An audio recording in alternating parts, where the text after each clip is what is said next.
ಆತ್ಮೀಯ H16 news ಅರ್ಥಾತ್ ಹೇ ಸೀತಾರಾಮಗೆ ಸ್ವಾಗತ. ನಾನು ನಿಮ್ಮವ MI ಅಥವಾ ಮಲ್ಲಪ್ಪ ಜೋತಾವಾರ್. ಆದ್ಮೇಲೆ ಈಗ ತಾವು ದಿನ ಸುದ್ದಿಗಳನ್ನ ಅದರ ಜೊತೆಗೆ ವಿಶೇಷತೆಗಳನ್ನ ನೋಡ್ತಾ ಹೋಗಿ ವಿಶೇಷ ಈ ಮೊದಲನೇ ಸುದ್ದಿಯನ್ನು ನೋಡಿ. ನಾನು ನನ್ನ ತಾಲೂಕಿನ ಬಜೆಟಲ್ಲಿ ಮೊದಲನೇದಾಗಿ ನೀರಾವರಿಯ ವಿಚಾರದಲ್ಲಿ ಏನು ಅನುದಾನಗಳು ಕೊಟ್ಟಿದ್ದಾರೆ ಅದಕ್ಕೆ ಪೂರಕವಾಗಿ ಕೆಲವನ್ನ ಕೇಳ್ಕೊಂಡಿದ್ದೇನೆ. ಅದನ್ನು ಹೆಚ್ಚಿನ ಒಂದು ಆಶೀರ್ವಾದವನ್ನು ನಮ್ಮ ಮಾನ್ಯ ಮುಖ್ಯಮಂತ್ರಿಗಳು ಮಾಡ್ತಾರೆ ಅಂತ ನಾನು ಭಾವಿಸ್ತೇನೆ. ಎರಡನೇದು ಮೆಡಿಕಲ್ ಕಾಲೇಜ್ ಅಂತ ಕೇಳಿದ್ದೀನಿ ನನ್ನ ತಾಲೂಕಿಗೆ. ಸೊ ಹಾಗಾಗಿ ಅದು ಭಾಳಷ್ಟು ನನ್ನ ಕನಸದು, ಒಬ್ಬ ವೈದ್ಯನಾಗಿ ಮೆಡಿಕಲ್ ಕಾಲೇಜನ್ನು ನನ್ನ ತಾಲೂಕಿಗೆ ತರಬೇಕು ಅಂತ. ಸೊ ಹಾಗಾಗಿ ಅದರ ನಿರೀಕ್ಷೆಯಲ್ಲಿದ್ದೀನಿ. ಆಗಲಿಲ್ಲ ಅಂದರೆ PPP ಮಾಡಲೆಲ್ಲಾರು ಕೊಡಿ ಅಂತ ಕೇಳಿದ್ದೀನಿ, ಎರಡನೇದು.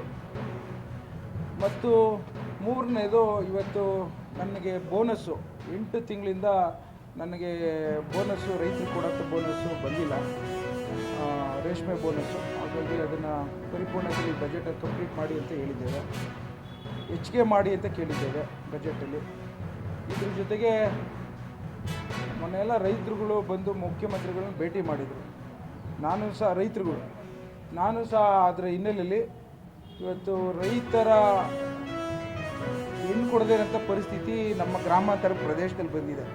ಸೊ ಹಾಗಾಗಿ ಅದಕ್ಕೆ ಪೂರಕವಾಗಿ ಕಾನೂನಿನ ವ್ಯವಸ್ಥೆ ಅಡಿ ಏನಾದರೂ ಇನ್ಸೆಂಟಿವ್ಸ್ ಅಂತಾರಲ್ಲ, ಆ ಥರ ಕೊಡೋಂಥದ್ದಾಗಬೇಕು. ನನ್ನ ಮನೆಯಿಂದ ಒಂದು ಹೆಣ್ಣು ಮಗಳು ಒಂದು ರೈತನ ಮನೆಗೆ ಮದುವೆ ಆದರೆ ಆ ಸೊಸೆಗೆ ಏನಾರ ಒಂದು ಇನ್ಸೆಂಟಿವ್ಸನ್ನ ನನ್ನ ರಾಜ್ಯ ಸರ್ಕಾರದವ್ರು ಮಾಡಬೇಕು ಅನ್ನೋದು ಒತ್ತಾಯಪೂರ್ವಕವಾಗಿ ನಿಮ್ಮ ಮೂಲಕ ನಾನು ಆಗಲೇ ಲೆಟರ್ಗಳು ಬಂದಿದ್ದೇನೆ, ಕೇಳ್ತಾ ಇದ್ದೀನಿ. ವಿಸ್ಡಮ್ ಎಜುಕೇಶನ್ ಆಫೀಸಿಂದ ಆಲ್ಮೋಸ್ಟ್ 46 ಬೇರೆ ಬೇರೆ ಕಂಟ್ರೀಸ್ ಬಗ್ಗೆನೂ ಇನ್ಫಾರ್ಮೇಶನ್ ಕೊಡುವಂಥ ಪರಿಣಿತರು ಈ ಶನಿವಾರದಲ್ಲಿ ಇರ್ತಾರೆ. ಟೈಮಿಂಗ್ಸ್ ಮಾರ್ನಿಂಗ್ 10 o'clock ಸ್ಟಾರ್ಟ್ ಆಗಿ ಸಂಜೆ 4 ಗಂಟೆ ತನಕ ಈ ಈವೆಂಟ್ ನಡೆಯುತ್ತೆ. ದಾವಣಗೆರೆ ಅಷ್ಟೇ ಅಲ್ಲದೆ ಅದ್ರ ಸುತ್ತಮುತ್ತ ಇರೋ ಎಲ್ಲ ಜಿಲ್ಲೆ, ಬೇರೆ ಬೇರೆ ಯಾವ ಊರಿಂದೆಲ್ಲ ಬರೋಕ್ಕಾಗುತ್ತೋ ಅಲ್ಲಿಂದೆಲ್ಲ ನಾವು ಅಲ್ಲಿಯ ಸ್ಟೂಡೆಂಟ್ಸ್ಗಳಿಗೆ, ಅಲ್ಲಿಯ ಪೇರೆಂಟ್ಸ್ಗಳಿಗೆ, ಮತ್ತೆ ಈವನ್ ಟೀಚರ್ಸ್ ಯಾರಿಗೆ ಜಾಸ್ತಿ ಇನ್ಫಾರ್ಮೇಶನ್ ತಿಳ್ಕೊಳ್ಬೇಕು ಅವ್ರ ಮಕ್ಕಳು ಸ್ಟೂಡೆಂಟ್ಸ್ಗೆ ಕೊಡುವಂಥವ್ರಿಗೆ, ಇವ್ರಿಗೆಲ್ಲರಿಗೂ ನಾವು ಈ ಮೂಲಕ ಆಹ್ವಾನಿಸ್ತಾ ಇದ್ದೇವೆ ಈ ಹೈಯರ್ ಎಜುಕೇಶನ್ ಪಾರ್ಟ್ನರ್ಶಿಪ್ ಹೊಂದಿದೆ. ಈ ಎಲ್ಲಾ ಯೂನಿವರ್ಸಿಟೀಸ್ ಮತ್ತು ಇನ್ಸ್ಟಿಟ್ಯೂಷನ್ಸ್ ವರ್ಲ್ಡ್ ರ್ಯಾಂಕಿಂಗ್ ಬಾಡೀಸ್ ಅಲ್ಲಿ ಸ್ಟೂಡೆಂಟ್ಸ್ ಗಳಿಗೆ ಬೆಸ್ಟ್ ಸ್ಕಾಲರ್ಶಿಪ್ ತರಿಸಿಕೊಡುವುದು. From the university merit scholarships, ಮತ್ತೆ ನಮ್ಮ ಕರ್ನಾಟಕ ಸರ್ಕಾರದ ಕೆಲವು ಸ್ಕಾಲರ್ಶಿಪ್ಸ್ ಉಂಟು, ಭಾರತ ಸರ್ಕಾರದ ಕೆಲವು ಸ್ಪೆಷಲ್ ಸ್ಕಾಲರ್ಶಿಪ್ಸ್ ಉಂಟು. ಸ್ಪೆಷಲ್ ಕ್ಯಾಟಗರೀಸ್ಗೆ, ಸ್ಪೆಷಲ್ ಜೆಂಡರ್ ವೈಸ್ ಅಥವಾ ಜಿಯೋಗ್ರಫಿಕ್ ವೈಸ್ ಅಂತ ಸ್ಕಾಲರ್ಶಿಪ್ಸ್ ಗಳಿಗೆ ಹೆಲ್ಪ್ ಮಾಡೋದು ನಮ್ಮ ಮುಖ್ಯ ಉದ್ದೇಶ ಆಗಿದೆ. ಇದಷ್ಟೇ ಅಲ್ಲಿದೆ. ಸಪೋಸ್ ಸ್ಟೂಡೆಂಟ್ಸ್ಗೆ ಯಾವ ಕೋರ್ಸ್ ತಗೊಳ್ಬೇಕು, ಯಾವ ಕೋರ್ಸ್ ತಗೊಂಡ್ರೆ ನಾವು ಸಕ್ಸಸ್ಫುಲ್ ಆಗಿ ಮುಂದೆ ಜೀವನ ಮಾಡ್ಬೋದು, ಈ ಥರದ್ದೆಲ್ಲ ಕ್ವೆಶ್ಚನ್ಸ್ ಇತ್ತು ಅಂತಾರೆ. ಅಥವಾ ಫಾರ್ ಎಕ್ಸಾಂಪಲ್ ಕಾಮರ್ಸ್ ಓದಿ ಅಥವಾ ಬಿಸ್ನೆಸ್ ಓದಿ ಬೇರೆ ಯಾವುದೋ ಒಂದು ಸ್ಟ್ರೀಮಿಗೆ ಸ್ವಿಚ್ ಮಾಡ್ಕೊಳ್ಬೇಕು ಅಂತ ಆ ಥರ ಕನ್ಫ್ಯೂಷನ್ಸ್ ಇದ್ರೆ, ಅಥವಾ ಏನು ಮಾಡಬೇಕು ಅಂತ ಗೊತ್ತಿಲ್ಲದೆ ಇದ್ರೆ ಅಂಥವ್ರಿಗೆ ನಾವು ಈ ಕರಿಯರ್ ಕೌನ್ಸಿಲಿಂಗ್ ಅಂತ ಕೊಡ್ತೀವಿ ಆ ದಿನ. ಸೊ ದಯವಿಟ್ಟು ಇದೆಲ್ಲ ನಾವು ಏರ್ಪಾಡು ಮಾಡ್ತೀವಿ. ಬೇರೆ ಜೊತೆ ನಮಸ್ಕಾರ. ಮಂಗಳೂರು ಮಹಾನಗರ ಪಾಲಿಕೆಯ ರಾಯಕಟ್ಟೆ ಎಂಬ ಪ್ರದೇಶದಲ್ಲಿ ಕೈಗಾರಿಕೆಯಿಂದ ತ್ಯಾಜ್ಯವನ್ನು ನೇರವಾಗಿ ನದಿಗೆ ಬಿಡಲಾಗುತ್ತಿತ್ತು. ಇದರಿಂದ ಅಲ್ಲಿ ಜಲಮಾಲಿನ್ಯ ಆಗಿದೆ. ಅಲ್ಲಿ ಸೇತುವೆ ಕಾರ್ಯ ಆಗುವುದರಿಂದ ನೀರನ್ನು ತಡೆ ಹಿಡಿದ ಕಾರಣದೆಲ್ಲ ಸಾರ್ವಜನಿಕ ಗಮನಕ್ಕೆ ಬಂದಿದೆ. ತ್ಯಾಜ್ಯವನ್ನು ಕೈಗಾರಿಕೆ ನೈಜವಾಗಿ ಯಾವುದೇ ಒಂದು ಪ್ರಕ್ರಿಯೆ ಇಲ್ಲದೆ ನೇರವಾಗಿ ನದಿಗೆ ಬಿಡಲಾಗ್ತದೆ. ಇದರಿಂದ ಅಲ್ಲಿ ಜಲಚರಗಳು ಸತ್ತಿದೆ.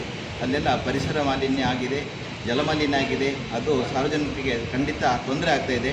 ಇದು ಕಾನೂನಿಗೆ ವಿರುದ್ಧವಾಗಿ ಕೈಗಾರಿಕೆಗಳು ಯಾವುದೇ ಒಂದು ಪ್ರಕ್ರಿಯೆ ಇಲ್ಲದೆ ಕಾನೂನಾತ್ಮಕ ಕ್ರಮ ತೆಗೆದುಕೊಳ್ಳದೆ ಹೀಗೆ ಬಿಡುತ್ತಿರೋದ್ರಿಂದ ಇದು ತುಂಬ ದೊಡ್ಡ ಮಟ್ಟದಲ್ಲಿ ಈ ಜನರಿಗೆ ಬಾಧಕ ಆಗಲಿಕ್ಕಿದೆ. ಈ ಕಾರಣದಿಂದ ನಾವು ಇವತ್ತು ಜಿಲ್ಲಾಧಿಕಾರಿಗೆ ಮನವಿಯನ್ನು ಸಲ್ಲಿಸ್ತೇವೆ. ಜಿಲ್ಲಾಧಿಕಾರಿಯು ಅದಕ್ಕೆ ಸೂಕ್ತ ಕ್ರಮ ತೆಗೆದುಕೊಂಡು ಕಟ್ಟುನಿಟ್ಟಿನ ಕ್ರಮ ತೆಗೆದುಕೊಂಡು ಈ ಜಲಮಾಲಿನ್ಯ ಆಗದೆ ತಡೆಯುವಂಥದ್ದು, ಅದರೊಟ್ಟಿಗೆ ತ್ಯಾಜ್ಯವನ್ನು ಕೈಗಾರಿಕೆಗಳು ನದಿಗೆ ಬಿಡದಂತೆ ಕ್ರಮ ತೆಗೆದುಕೊಳ್ಳೋದಕ್ಕೆ ನಾವು ವಿನಂತಿ ಮಾಡಿದ್ದೇವೆ. ಪೊಲೀಸ್ ಕುಟುಂಬದ ಪರವಾಗಿ ಶ್ರೀಮತಿ ಪೂಜಾ ವೀರಂಗೌಡ, ರಾಯಲ್ ಜಿಮ್ ಇಂದ ಜೀವನ್ ರವರು, ನಾಗರಿಕರ ಪರವಾಗಿ ಶ್ಯಾಮ್ನವರು ಮಂಜುನಾಥ್, ಪೊಲೀಸ್ ಪಬ್ಲಿಕ್ ಶಾಲೆಯಿಂದ ಪ್ರಿನ್ಸಿಪಾಲ್ ಮತ್ತೆ ಟೀಚರ್ಸು, ನಾಗರಿಕರ ಪರವಾಗಿ ಜಗದೀಶ್, ಆಮ್ ಆದ್ಮಿ ಪಾರ್ಟಿಯ ಕಾರ್ಯದರ್ಶಿ ಶಿಡ್ಲಪ್ಪ, ಸಾಮಾಜಿಕ ಕಾರ್ಯಕರ್ತ ರವಿಕಾಂತ್, ಶ್ರೀಕಾಂತ್ ಮತ್ತು ರವಿ ಉದ್ದಾರ್ ಅವರು, ಮತ್ತೆ ಆರ್ಮಿ ಹ್ಯೂಮನ್ ರೈಟ್ಸ್ ಅಧ್ಯಕ್ಷ ಆಗಿರ್ತಕ್ಕಂಥ ಮೊಹಮ್ಮದ್ ವಾಸಿಂ ರವರು, ಟೆನ್ನಿಸ್ ಕೋಚ್ ಆಗಿರ್ತಕ್ಕಂಥ ಮಹಾಂತೇಶ್ ಮತ್ತು ಸಂಘಟಕರು, ದಾವಣಗೆರೆ ಜಿಲ್ಲಾ ವಕೀಲರ ಸಂಘದಿಂದ ಎಲ್ಲ ಚರಣ್ ಕುಮಾರ್, ಬಸವರಾಜ್ ಮತ್ತೆ ಮಂಜುನಾಥ್ ರವರು, ಜುವೆಲರ್ಸ್ ಅಸೋಸಿಯೇಷನ್ ಇಂದ ದಾವಣಗೆರೆ ನಲ್ಲೂರು ರವರು ಕೇಳ್ತಾರೆ.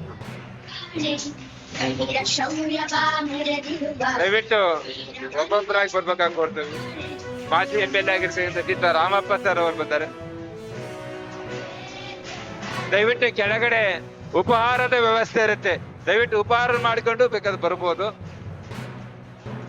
ಈ ಸನ್ಮಾನ ಕಾರ್ಯಕ್ರಮ ನಿರಂತರ ನಡೀತಾ ಇರುತ್ತೆ. ಯಾರಾದ್ರೂ ಉಪಹಾರ ಮಾಡ್ಕೊಂಡು ಬೇಕಾದ್ರೂ ಬರ್ಬೋದು ಕಾಯೋದಕ್ಕಿಂತ. ದಯವಿಟ್ಟು ಆ ಕಡೆ ಸ್ಟಾಪ್ ಮಾಡಿ. ದಯವಿಟ್ಟು ರುದ್ರೇಶ್ ಇಲ್ಲ ಸ್ಟಾಪ್ ಮಾಡ್ತಾರೆ. ಒಬ್ಬೊಬ್ಬರಾಗಿ ಬನ್ನಿ ದಯವಿಟ್ಟು. ಮೇಡಮ್ ಅವ್ರ ಪ್ರೀತಿಗೆ ನೂಕುಲಾಗ್ತಾ ಇದೆ. ಇಲ್ಲೇ ನಾವು ಲಾ ಅಂಡ್ ಆರ್ಡರ್ ಫೇಸ್ ಮಾಡ್ಬೇಕಾಯ್ತೆ. ಪ್ರೀತಿಗೆ ಆಭಾರಿ. ದಯವಿಟ್ಟು ಒಬ್ಬೊಬ್ಬರಾಗಿ ಬನ್ನಿ.